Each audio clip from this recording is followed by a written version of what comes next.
It was nighttime when the leader set out by horseback to inspect the work that lay ahead. As he toured the destruction all around him, he saw city walls that had been destroyed and gates that had been burned. In some areas, the vast debris made it tough for his horse to get through. Saddened, the rider turned toward home. When it came to report the damage to the officials of the city, he began by saying, "You see the trouble we are in." Nehemiah 2 verse 17. He reported that city was in ruins, and the protecting city wall had been rendered useless.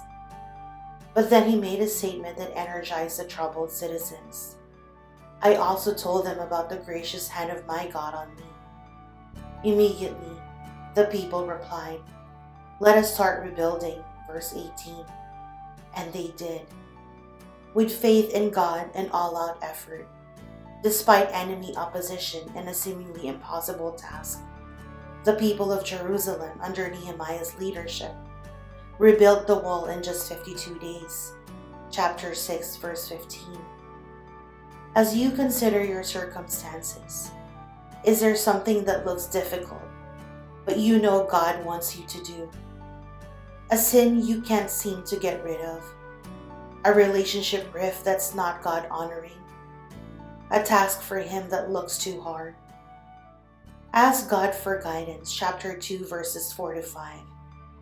Analyze the problem, verses 11 to 15.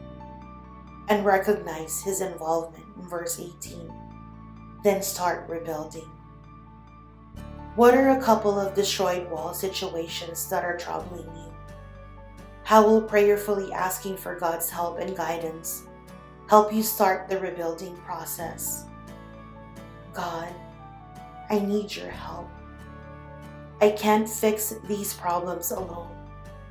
Help me to understand the situation, and then to seek your help and guidance in resolving the challenges before me.